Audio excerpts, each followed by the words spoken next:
Olá, pessoal. Estou aqui com um objetivo muito especial, um convite que eu recebi. Mas antes eu quero me apresentar. Eu sou o pastor Elton Rosto, pastor da Igreja Evangélica Luterana, e atualmente eu sou capelão da UBRA em Itumbiara, Goiás. Entre os anos de 2018 e 2014, eu e minha família estivemos como pastor na cidade de Teresina, no Piauí. E hoje eu estou aqui para falar um pouquinho, a partir de um convite muito especial, de como manter as crianças em contato com a palavra de Deus em tempo de pandemia e isolamento social. Especialmente quando as igrejas, por exemplo, também, assim como toda a sociedade, né, teve que cumprir aí os protocolos, para ter o cuidado para que não se prolifere o Covid-19. Muito bem. Então, eu vou projetar algumas telas aqui para vocês.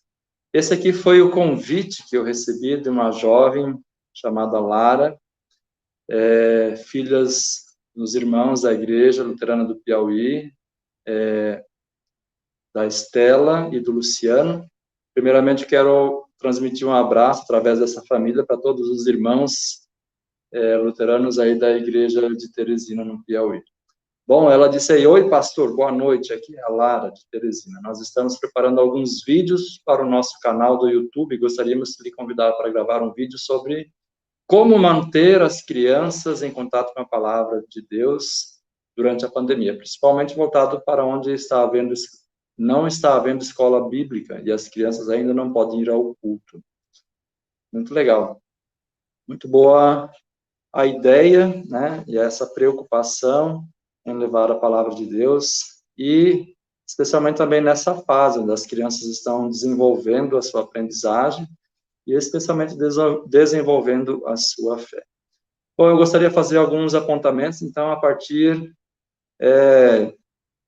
de um olhar aí para as Escrituras, para o Antigo e Novo Testamento, para a Reforma Luterana, a Reforma Protestante, no século XVI, especialmente com os escritos de Lutero, o Catecismo Menor, juntamente com outros escritos, né, que ele faz, e uma reflexão com a contemporaneidade, com os dias atuais, coisas aí que a Igreja pode aproveitar. Muito bem. A primeira observação que eu gostaria de fazer é do Antigo Testamento. Algumas orientações que Deus dá ao povo quando eles iam entrar na Terra Prometida. Inclusive, eu quero ler alguns versículos um pouquinho antes do que está projetado aí. Diz o seguinte: como o Senhor, meu Deus, me ordenou, eu lhes tenho ensinado as leis e os mandamentos que vocês deverão guardar na terra que vão invadir e que vai ser de vocês. Portanto, obedeçam fielmente a todas essas leis, e assim os outros povos verão que vocês são sábios e inteligentes. Quando ouvirem falar dessas leis, eles dirão: como é sábio e inteligente o povo dessa grande nação. Interessante, né? Aqui são instruções ao povo de Deus ao entrar na Terra Prometida, e Deus, então, instrui para que eles ensinem a sua palavra para as suas pessoas, para a sua gente, né? E os outros povos verão como eles são sábios e instruídos. E aí, especialmente nesse trecho aí, né? Lembra, então, para que eles tenham cuidado em ensinar a palavra de Deus às outras pessoas e serem fiéis a ela. Como diz aí o versículo 9, portanto, tenham cuidado e sejam fiéis para que nunca esqueçam as coisas que viram, né? Então, eles não esqueceram que Deus os tirou da terra prometida, os conduziu, tirou da escravidão no Egito e os conduziu pelo deserto até a terra prometida. E aí ele diz: e contem aos seus filhos e netos o que aconteceu no Monte Sinai, naquele dia em que vocês estiveram na presença do Senhor, nosso Deus. Então, dá a entender aqui que era a função do povo transmitir tudo isso para as futuras gerações, para os filhos e para os netos, né? Então, todo o povo em conjunto e as famílias tinham essa obrigação. Olhando também para outros textos, eu quero citar aqui a igreja primitiva, logo após o início da igreja, após o ministério de Jesus, né? Lembrando que durante os 3 primeiros séculos da igreja cristã era proibido ser cristão, a igreja era perseguida, e nesse tempo, os cristãos eles se reuniam em suas casas, nas catacumbas, né? A gente sabe também que haviam imperadores, ou períodos em que a perseguição era mais dura, e alguns períodos era mais branda, né, mais suave, de acordo com o período, e especialmente de acordo com o imperador. Alguns textos nos levam a entender, então, que eles também continuavam se reunindo nas casas. Esse texto aqui, ele até parece meio interessante, né, quando o apóstolo Paulo se prolonga na sua fala, né, e as pessoas até cansavam. Aqui acontece o fato de que um jovem, por conta do longo discurso do apóstolo Paulo, ele cai da janela, e Paulo logo se preocupa com o bem-estar dele. Mas o ponto central que eu quero destacar é de que eles se reuniam em casas, né? Talvez agora, nesse período de pandemia, até as nossas próprias casas, as famílias, né, quando a gente fala aqui em casas, elas têm diminuído as visitações umas às outras, né?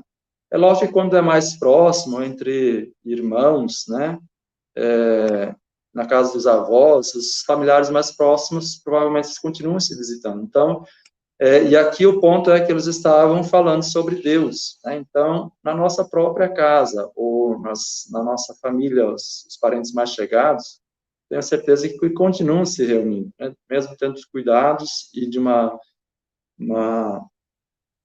não tão seguidos, né? Mas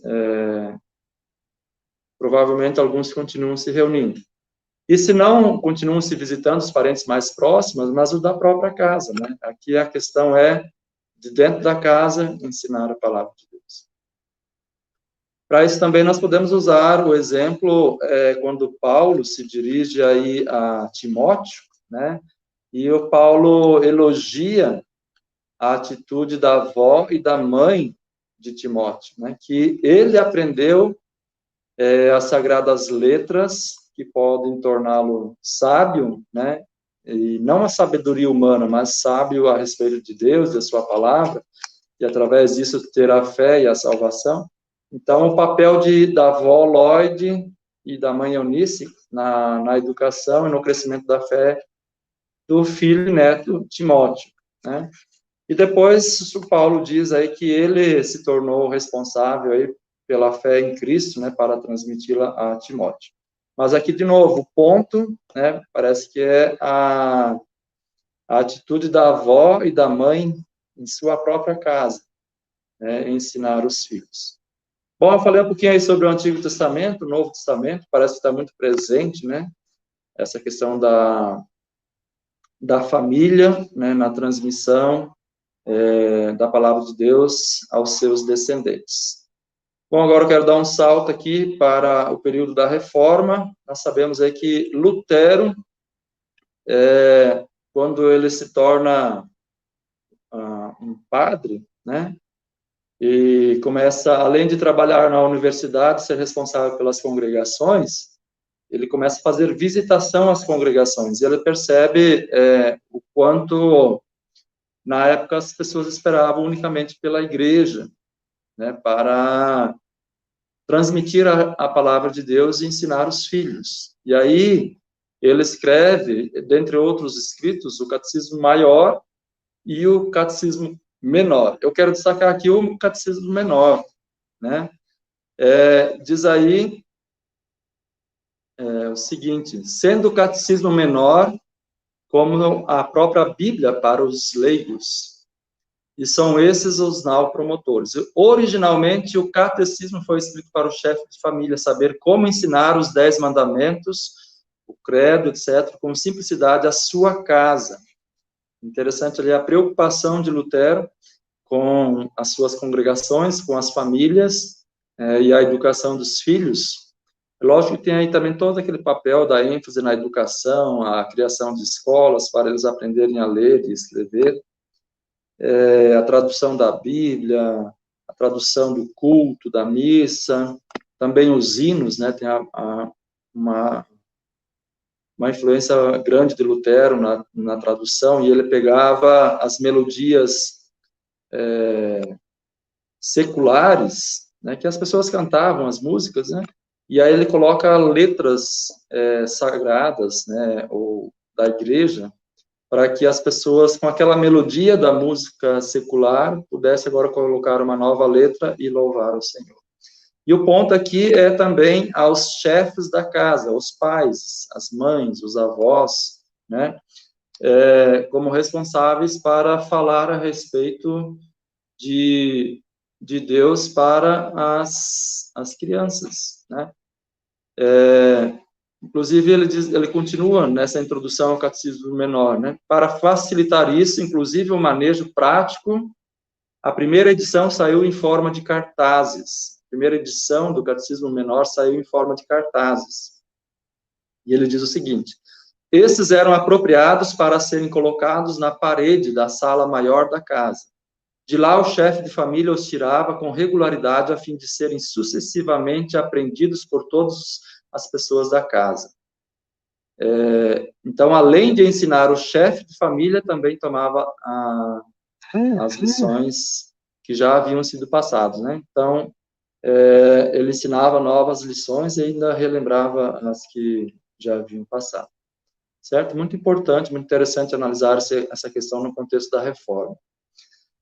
Bom, e aí eu quero dar um salto, então, para a questão da atualidade, da contemporaneidade. Graças a Deus, a reforma foi muito importante, né? Trouxe inovações, trouxe a educação para todos.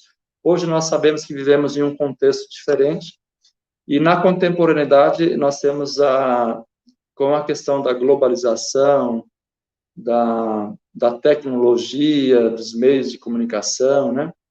De comunicação e de informação. Então, nós temos aí várias possibilidades, além da igreja, né? Então, nesse período que a igreja já está organizada, né? Que as pessoas já estão mais alfabetizadas, mas agora surgiu, então, esse período aí da pandemia e do isolamento. E nós temos uma vantagem com relação a outros povos e outros tempos, né? Inclusive em outras pragas ou outras pandemias que surgiram na história da humanidade, né? Hoje nós temos essa tecnologia toda, né? Houve outras pandemias que as pessoas não tinham telefone, né, como nós temos, né? Hoje, então, tem por aí toda essa tecnologia à nossa disposição. Então, eu iria incentivar, ter como sugestão e dica para cada um de nós, né? Existem vários sites, né, vários blogs, vários filmes no YouTube. Eu, já, né, na minha idade, tem vezes que eu gosto de assistir filmes bíblicos, né, no YouTube, e muitas vezes direcionado para crianças, né? Quando eu era criança, não tinha os filmes desse jeito, né, tão bonito, bem estruturados, bem realizados, né? E podem ser, então, através disso também contado histórias a respeito da palavra de Deus para as crianças, inclusive com vários desenhos, ilustrações.